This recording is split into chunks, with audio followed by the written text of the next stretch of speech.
Hello everyone, welcome to this demonstration where we are going to understand all about storage accounts and blob storage, right? So we have discussed in theory already that what is storage account, how many types, in how many ways we can store the data in storage account, what types of containers do we have? So we have two types of container, blob and ADLS. So let us understand how that is done on portal. So this is our Azure portal. You can come to this particular portal using portal.azure.com. Okay, once you are in, you will see all the services. You might not see the very same thing like I am saying over here because these are recently used services by me, right? So you might be seeing something else.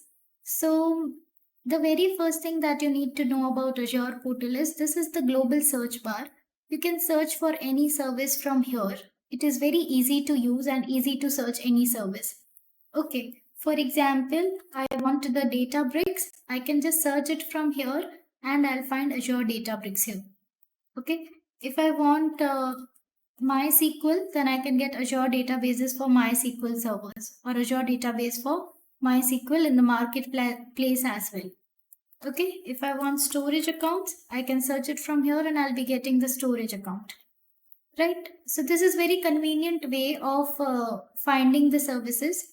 The other way over here is you can just click on these three lines over there and you can go to all services, and here the services would be categorized in different categories and you can find your required service from there. So here you can see we have the app services, storage accounts, your Active Directory, and these are all the categories. So do you want to go with general category? Do you want something related with compute? So with compute, we have all of these options. Do you want something related to storage? So for storage, we have all of these options. Storage account is what we want right now because, for creating the blob storage, we should first create the storage account. So let us go to this particular storage account over here.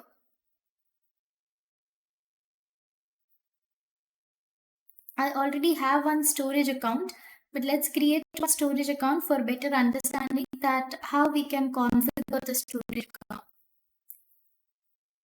So the very first thing that you have to do here is you have to give the basic details that what subscription you are using. So I'm using the Azure Pass sponsorship that I have over here with me, right? Then what is the resource group? Resource group is nothing but it just organizes all your resources together. Okay, like you have one project running called as project X. So all the resources that you create, you might be creating the storage account, you might be creating the Databricks, you might be using Synapse. So all of those resources can be organized together into one resource group. So it is just like one container where you can organize and manage all your resources together. So let's create a new resource group over here called as AZ204 and I'll click on OK. Then storage account name. I have to make sure that the storage account name is unique. Okay, so let's say I'll just put storage account.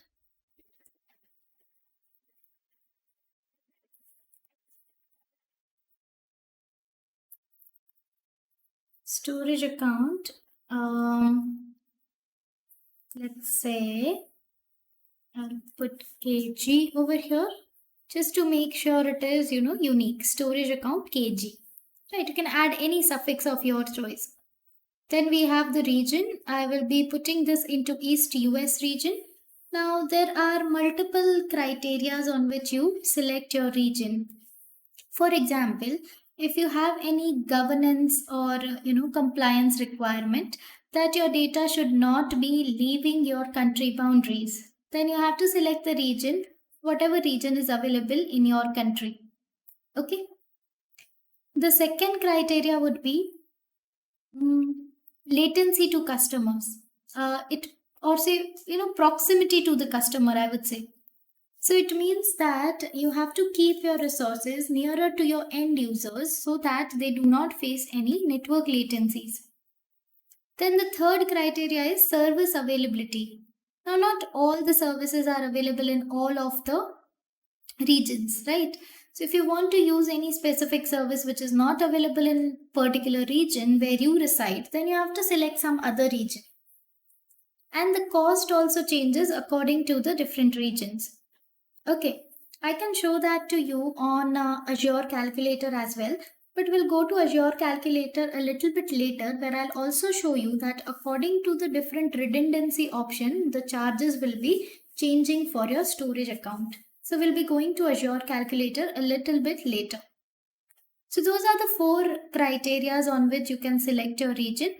Then you have performance, right? So what happens in performance is you have to select whether you want the standard performance or the premium performance. So standard performance, we have already discussed that it is recommended for all the scenarios. It is backed by HDDs. Whereas premium is recommended where you want the lowest latency possible for fetching your data, and it is backed by SSD. Right, so I'll be going with the standard right now, but I just want to show you if you go with the premium, then there are three types of premiums available, right? We already know that there are blobs and append blob premium over here. You can create file shares or you can create page blobs. Now see, when you are selecting the premium account and when you go with the page blobs, then you can just create the page blobs. There you won't be able to create the blobs. Right? We have already discussed about what are page blobs and block blobs and file shares. So right now I do not want the premium account. That's why I'll go back to the standard one and redundancy option. So here if you see, the redundancy option available are just four. RAGRS and RAGZRS are not present over here. But you can change it after creating it, or if you just click over here. Okay, if you just go to the legacy storage account type, and then when you go with the replication of the data, then you will find RAGRS as well, RAGZRS as well.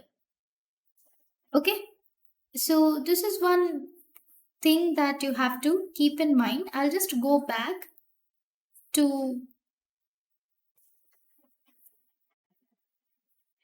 the normal storage account that we were creating.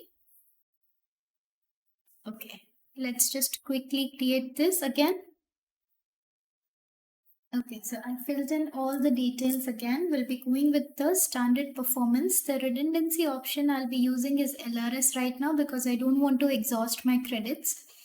Okay, then I'll go to the advanced setting over here. Into the advanced, the most important thing that you have to look over here is the hierarchical namespace.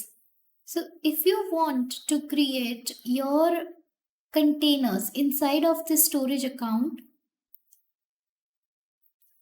as ADLS, then you have to enable the hierarchical namespace setting over here. This can be done right now or it can be also done after you create the storage account. Okay, so if you do not enable this, then the containers that you'll be able to create over here in this storage account would be the blob storage containers. Okay, so right now I'm not enabling it. We can enable it later, so I'll do that. Under networking, you have to say how do you want to connect to the storage account. Do you want public access? Doesn't mean that all the data you store here will be automatically become public. Over there also you have to make some settings to make it public. Do you want the public access from selected IP addresses, or do you want to disable the public access and you want to use the private access? So these are the three options. If you are using the private access, then you have to provide the private endpoint connection that can be created within the storage account. If you select this public access from selected virtual networks IP address, then you have to give your virtual network over here. Okay, and how do you want to route your requests? So right now I'll just keep it public access. Then we go to data protection. So here there are options for recovery and tracking. Right, if you want to enable versioning for your blobs, then you can enable versioning. Versioning means it will store all the previous versions of your blobs, right? Then you have change feed. It means that if we are doing anything into your storage account, like if you are creating some new blobs, or if you are modifying it, or you are deleting it, then all of that would be captured. Okay. After that, we have this particular recovery options where point in time restores for container can be enabled. So this can allow you to restore one or more containers to your earlier state. Okay. So if you are enabling this, then you have to enable versioning, change feed, and blobs of delete, because point in time restore will be on the support of these three features itself, right? How it will give you the earlier state of container.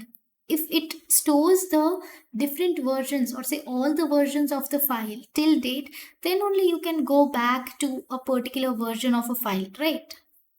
So that's where so that's what you have to do for point in time restore. Soft delete for blobs means if you even delete your blobs, then it will not be permanently deleted, and you can recover your blobs for 7-day period. Okay, the same thing for containers and file shares. So this is about data protection. Encryption, we have already talked that the data into the storage account is by default encrypted, right? So what types of encryption you want to use? Do you want Microsoft managed keys or customer managed key? Once you select customer managed key, you have to give the key vault. You have to say that in which key vault your key is being stored. Okay. So I will just go with Microsoft Managed Key. As of now, I don't have any customer managed keys. What do you want to enable support for customer managed key? So over here, we don't want, customer managed key settings. So I don't know why this option is coming here. Basically, what we are trying to do is we are trying to encrypt all the service types, whether it be blobs, files, tables, or queues. Everything will be encrypted. If you want to add extra layer of protection, then you can also enable infrastructure encryption. So by default, Azure encrypts the storage data at rest, and infrastructure encryption adds second layer of encryption to your storage account data. So it would just add one more layer, so double the protection would be there. I don't want it as of now. I'll keep it unchecked. Tags are optional name value pairs which allows you to categorize the resources, and it makes it easier for you to maintain or maintain billing. Okay, so let's suppose again here the example that you have the project X, or you have all the resources which are created by some team, let's say developers team. So you can make it a mandate for developer team that whatever resources you are creating, you have to add a tag called as team, and the value would be developer. Okay. Or you can also put it for the environment, and environment would be developing or testing or production, etc. So if you go to the billing console, then you can filter out the resources on the basis of these tags, and you can understand that okay, the developers are taking this much of budget, or the production environment is taking this much of budget. So like that, it becomes easier to see the consolidated billing. Once everything is done, we can go to review. It will run the final validations of all the configurations that we have done. If all the configurations are correct and no value is missing, then you can click on this create button and your deployment will start.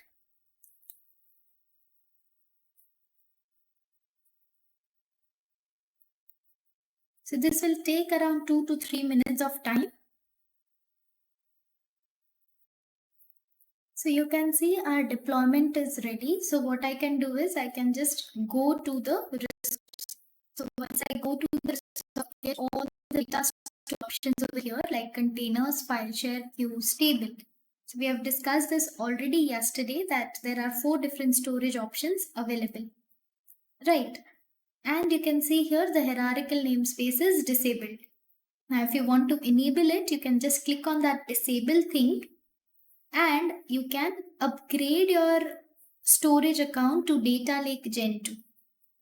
Okay, that was one way of doing that. Go to the overview tab, and from the overview tab you can just click on the disable, navigate to upgrade page here. So first of all, it will review the account changes before upgrading, then it will validate the account. So here soft delete and soft delete on blobs, containers, all those things should get disabled first before you can upgrade your blob to ADLS. And this is one way path. Okay, if you convert your storage account to ADLS, if you make this upgrade, you cannot downgrade it back to the blob storage, right? If the hierarchical namespace is once enabled, you cannot come back to the blob, right? So this was the one way, like going to overview and clicking on disable. Is you will also find that over here under settings you have that data lake gen 2 upgrade, right? So here also you can just click and you will be finding the same page. So multiple ways of doing the same thing. Then you have the redundancy option. You remember I told that RAGRS and RAGRS were not there. So over here you can see we have GRS and GZRS. GZRS and RAGZRS are there, but these are disabled as of now, but you will also see RAGRS over here, right? So you can just go with RAGRS as well, right? So this can be done, but I don't want to do it as of now because I don't want to use my credits. Okay, so I'll just discard it and LRS is fine for me. Okay, so this is about the storage account. Now we are mainly focusing on the containers, that to the blob container. So I'll just go once into the containers and you can create the container by clicking on this particular sign.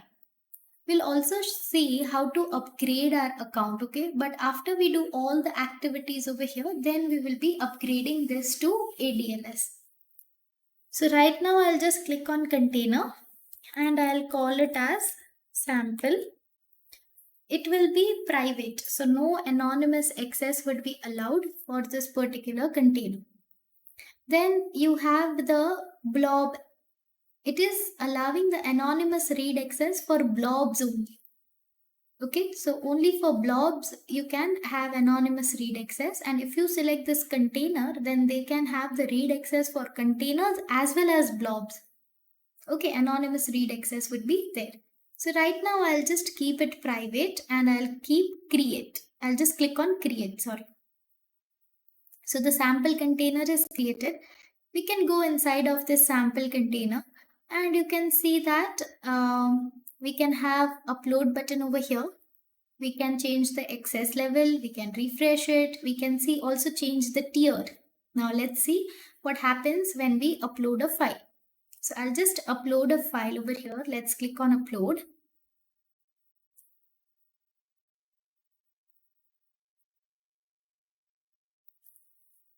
So I have uploaded this photo_ai.png image.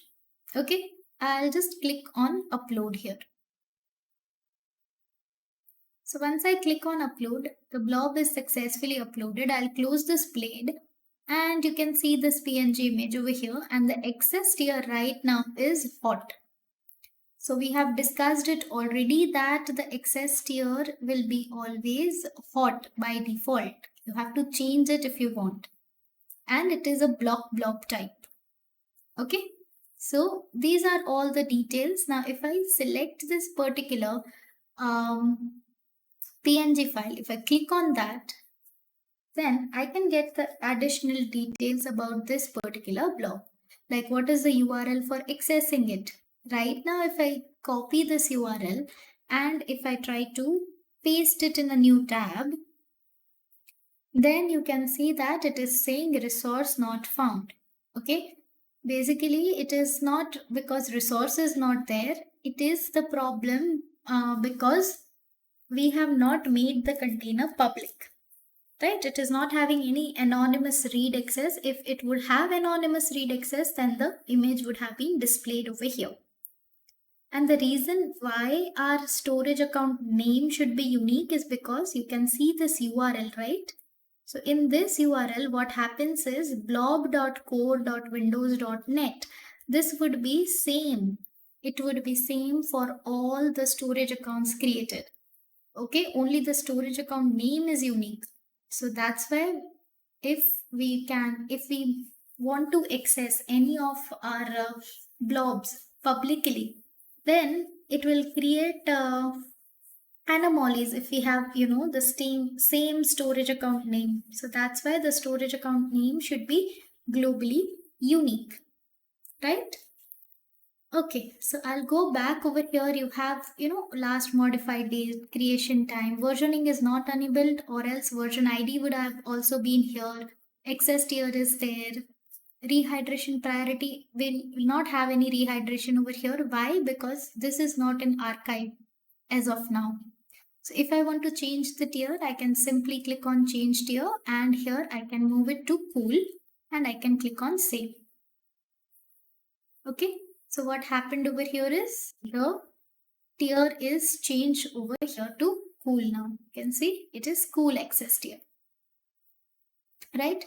If you again want to change it to archive, then see what will happen. If I just change the tier, if I say go to archive, it says the setting the access tier to archive will make your blob inaccessible until it is rehydrated back to hot or cool, which may take several hours. Right? So you have to make this decision very carefully. If I save this, then the access tier is changed to archive now. Now if I just click on this again, and if I say change tier, and I'll say move it back to hot, then it will ask me the rehydration policy. Do you want it to be standard or do you want it to be high? So let's go with standard, and I'll click on save. Okay, so you can see here archive status, it is saying rehydrating pending to hot. Okay, so this is how you can change the access tiers of your particular blobs. Now, doing this manually right now is easy because it's just one blob here. But what if I want to do it for so many blobs all together? Then in that case, we will go back.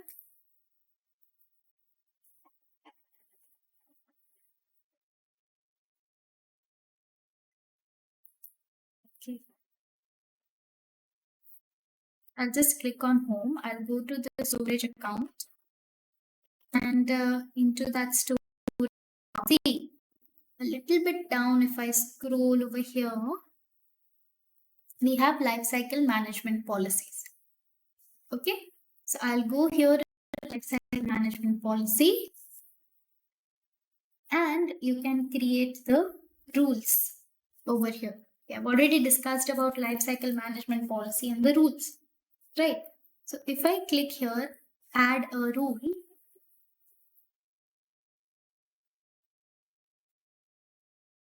then you have to enter the rule name. So let's say I'll just enter sample rule. Do you want to apply this to all the blobs, or do you want to limit the blobs with filter? So this also we have discussed earlier, that we can filter the blobs on which we want to apply these rules. Okay, if I just click on this filter, then it will give me the filtration rules. Here you can see filter set, the third point appeared. But when I click on apply rule to all blobs, this third goes away. Right? So right now I'll say apply to all blobs. Which blob type do you want to apply it? Block blobs or append blobs? So I want it for block blobs. What is the blob subtype? Is it your base blob, that is your original blob? Is it the snapshot, that is the backup, or is it some version? So I just want to apply this on my original blob. Okay, so I'll just click on next. Here we are giving the rules. So you can use rules to automatically move blobs from blobs to cooler tier or to delete them. If you create multiple rules, the associate action must be implemented in tier order. What it means by tier order means it will go to hot to cool first, then to archive, and then to deletion. So I'll say that if the blobs were last modified more than 30 days ago, then I want to move it to cool storage. Okay, I'll add one more condition that if the blobs were last modified, let's say 90 days ago, then move to the archive storage. And if the blobs have been rehydrated in last 7 days, then skip those. Because if we would have rehydrated them, it means that we might require them again, right? And lastly, we can add one more condition that if it is not accessed by 365 days, then delete the blob. Okay, and then we can click on add. So this lifecycle rule is created. So this will be running once a day, and it will be managing all our blobs over here, right? So this is how we can create the lifecycle management rules. Okay, so this was about lifecycle management rules, storage accounts. Now I am done with all these. Okay, I want to upgrade this. Okay, one more thing is we have talked about shared access signatures, right? So here if I go to shared access signature, you will see that which are the allowed services. So blob, file, queue, table, this will apply to all. What are the allowed resource type? Do you want it for a specific object, for a specific container, or for a specific service? What all things are allowed? Read, write, delete, list, add, all of these actions. Which of them do you want to allow using this shared access signature? What is SaaS? It's basically a URI that grants restricted access to Azure storage resources, right? We have discussed this already in our slides. So it enables deletion of versions also, and it allows read, write, and filter permissions on blob index. What is the start time? What is the end time? It is given over here, right? What is the time zone that we are following? That also is given over here. Which IP address is allowed? If you don't specify here anything, then it will accept all the IP addresses, right? Allowed protocols, HTTPS only, or you want both HTTP and HTTPS? Okay, once this is done, we can actually create the SaaS. So let's say that I want this, okay, and the signing key would be key 1. And the resource would be object as well as our container. Right. So we can generate the SaaS and the connection string for the same. So if I just click here on the SaaS, what are this even? I'll come to that. It is the access key.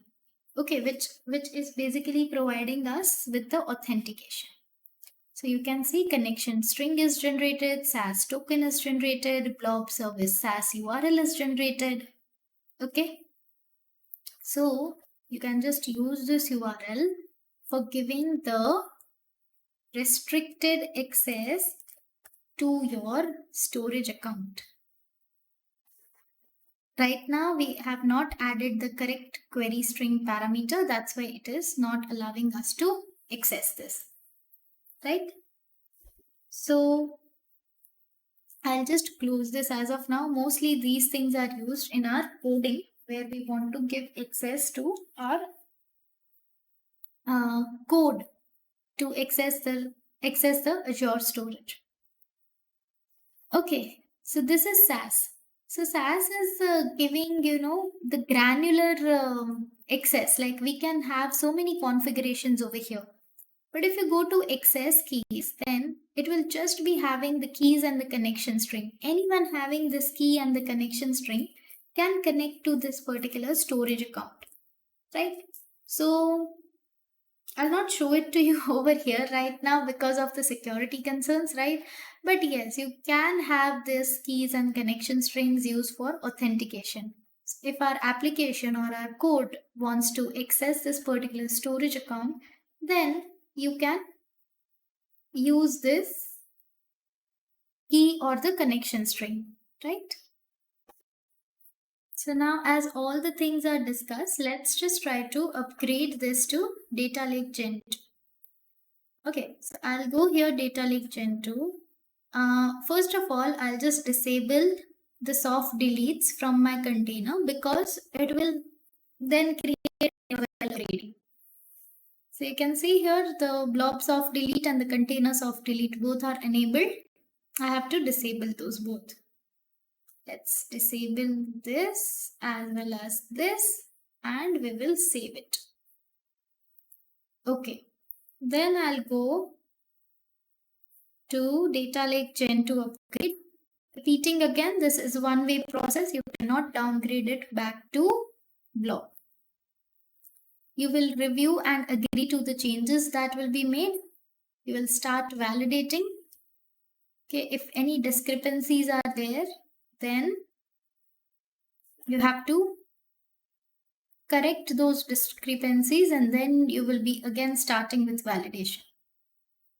So right now I don't think we'll be getting any discrepancies because the only discrepancy was the soft delete.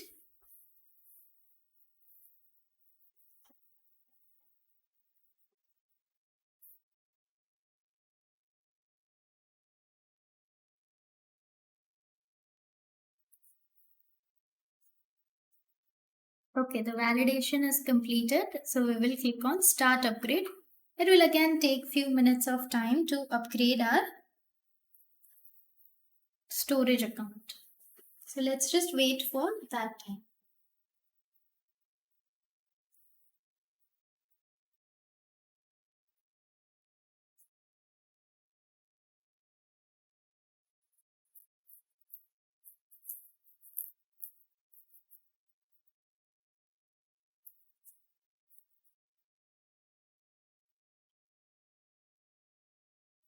So you can see it over here that the upgrade is successful. Now how to see this particular upgrade is, I'll just try to refresh the page once.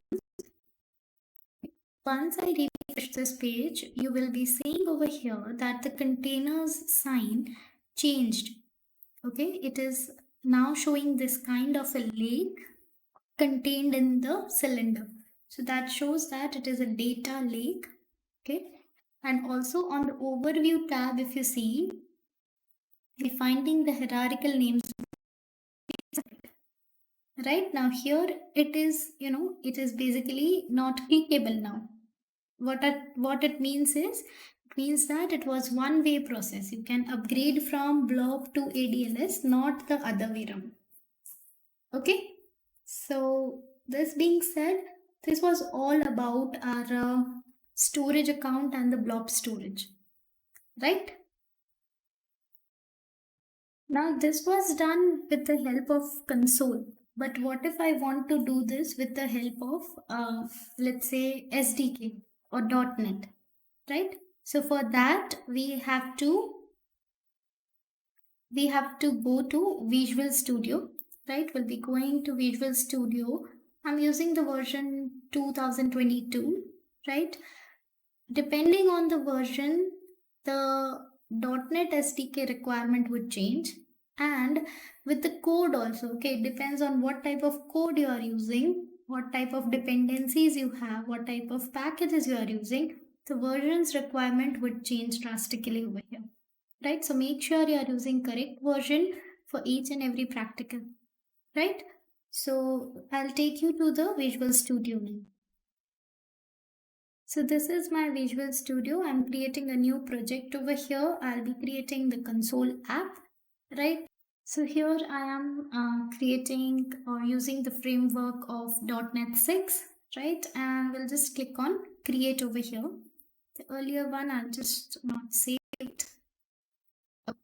And this is our project right now over here. Now the very first thing that you have to do here is you have to add one package. Okay, we have created the project, but now I want to add one package over here. So I'll add the Azure Blob Storage package here. Terminal window over here. Right, how to open the terminal window? You can just go to view and you can open the terminal window. I use the shortcut. Okay, so right now I'm into AZ204 and blog project. I don't want to be there, so that's why I'll change my directory. Okay, I'll go once. Okay, blog project is fine. I guess this is correct. Okay, so what I want to do is I want to add the package. So I'll write .NET add package Azure Blob Storage blob.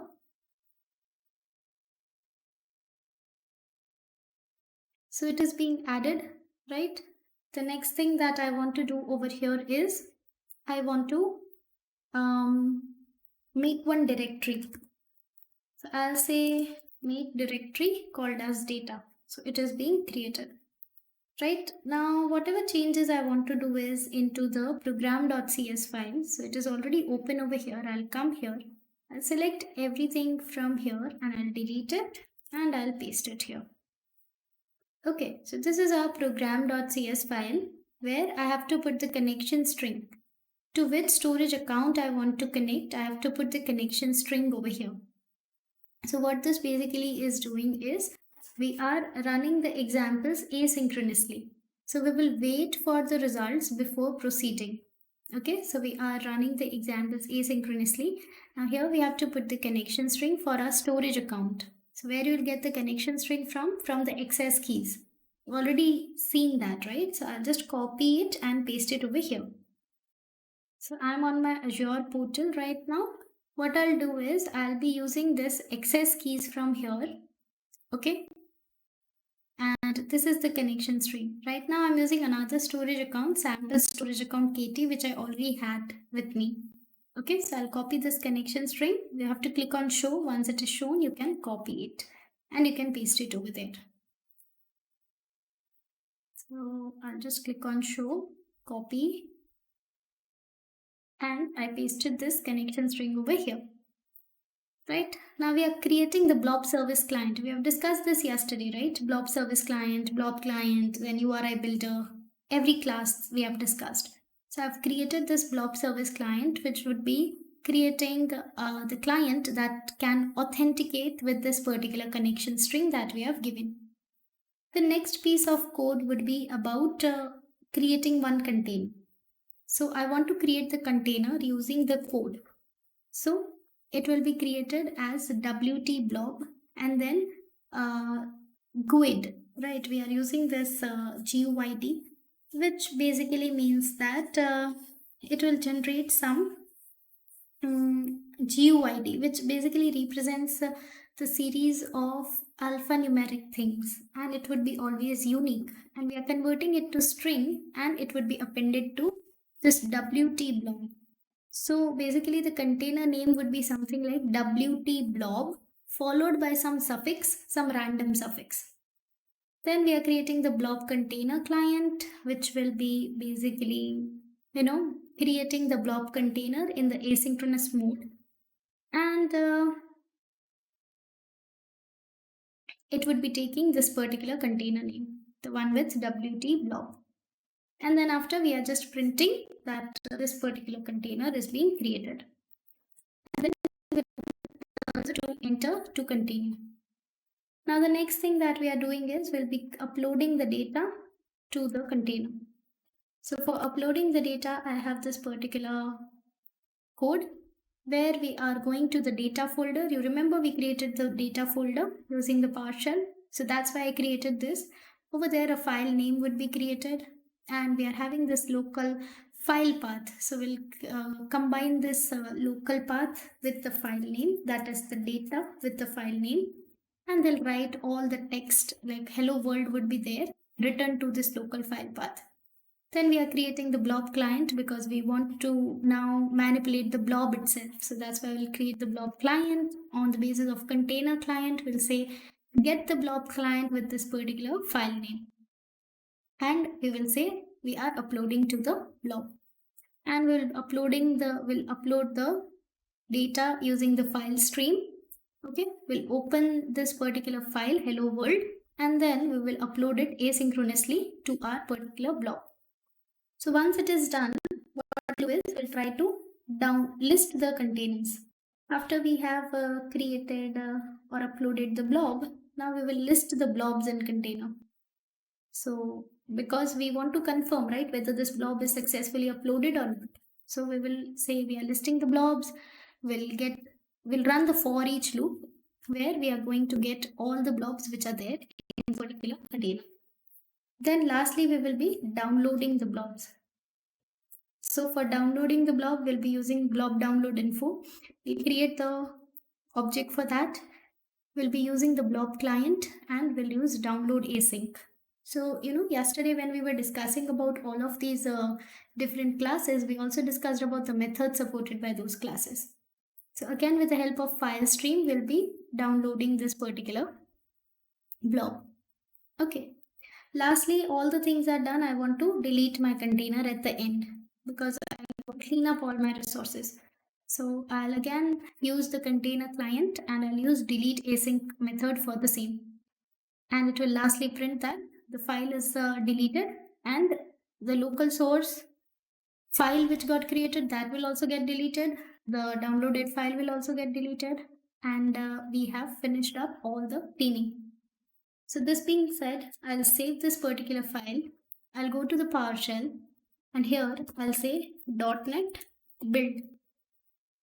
Okay, so if there would be no errors, it will be built successfully. Okay, so build is succeed. Now after the build is succeed, I want to run it. So I'll say .NET run.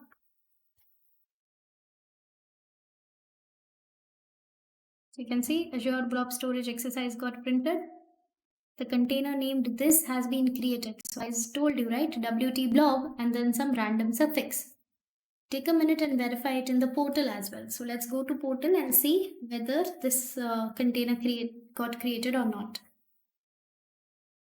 So over here, you can see that I am into my sample storage account KT, right? And we have this WT blob container created over here, inside of which we don't have any data as of now because we have just written the code, but it is not being executed yet. So let's execute that once again. So now here it says press enter to continue, right? So I'll press enter.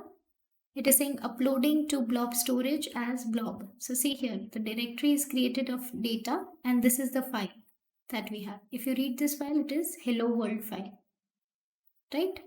So hello world file would have been also uploaded to this particular storage account that we have created. Let's check that on portal as well. So you can see the WT file is over here. If I just try to click on it, and if I click on edit over here, then you will see hello world, right? So it is the same file which got generated and uploaded. Now let's get back and run the remaining portion. So here it again says press enter to continue. So let's press enter. It is saying listing blobs. So this is the blob which is there in our particular container and that we also confirmed on the portal, right? Now we will be downloading this blob. So when we download this blob, at the end of this file name, downloaded text will get appended. Okay, if you see here in program.csv, see what it is given, replace .txt with downloaded.txt, right? So the name of file will change now. So you will be differentiating. It will be easier for us to differentiate between both the files, that which was the source file and which is the downloaded file. You can see one file got added over here and you can see downloaded.txt. So this second file over here is actually our downloaded file. Okay, now we have done all the operations here. We have created the container. After creating the container, we uploaded the blob to container. Then after uploading, we have listed that. After listing, we have downloaded that too also with a different file name. Okay. And once it is being downloaded, we are now to delete everything. Okay. We want to delete the source file. We want to delete the downloaded file. We want to also delete the container that got created on our Azure account. So I'll just press enter over here. So it is deleting blob container, it is deleting the local and the downloaded file. You can see the data folder got vanished from here. Finished cleaning up, and once we press enter the last time, it will exit this particular sample application. So this got exited from here. Right? So this is all about the blob project. So what we have done in this particular exercise is, first of all, we are running all the examples asynchronously because we want to wait for the results before proceeding ahead. Right, so we are using the process async and we are getting the awaiters on all the results.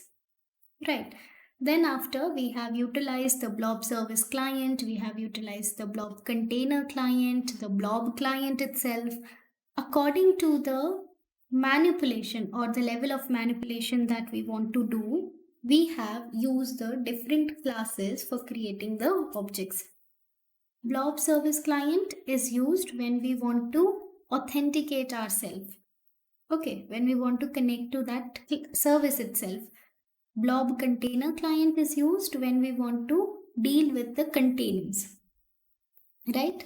Then we have blob client where we want to deal with the blobs itself. When we want to get the reference to a particular blob, then we'll be using the blob client.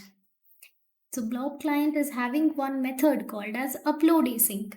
It is also having one method called as download async. Right. Apart from that, what other thing we have used? I think we have used, okay, blob download info as well. So it will be used for downloading the file. Right. And lastly, when we want to delete the container, we'll be using the container client which we earlier created. Okay, so this is all for this particular demonstration. In this demonstration, we have seen on how to create the storage account. We have seen the different configuration options for storage account. Apart from that, we have seen the two different types of containers, the blob and the ADLS. When you create the blob container, you can upgrade it to ADLS, but it is just one-way process.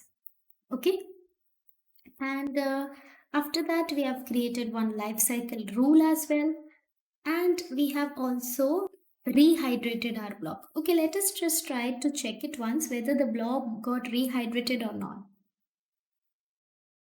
So it is still not rehydrated. As you can see over here, it says rehydrate pending to fall, and it is quite understandable because we know that it takes 12 hours of time in standard priority for rehydrating any of the blob, and it takes 1 hour of time if the file is less than 10 GB if we go with the priority high priority while restoring or rehydrating our blob from archive to any online tier. Right, so it is still not rehydrated, which is understandable. Okay, so apart from this, we have also seen our life cycle policies where we can automatically move our blobs from one tier to another for having the trade-off between the retrieval time and the storage cost, right? Okay, then after we started with Visual Studio. So make sure you are using correct version of .NET SDK, you are using the correct version of the packages that you are importing. If in case the .NET SDK version that you are using is not compatible with the package version that you are using, then you will be getting errors, right? So here I have used the .NET 6.0 and I have used the package Azure Storage, and that package was 12.16.0. Okay, that was the package version. So make sure that you are following all these practices to avoid any unnecessary errors caused. So this is all for this particular demonstration of module number 1. Thank you everyone.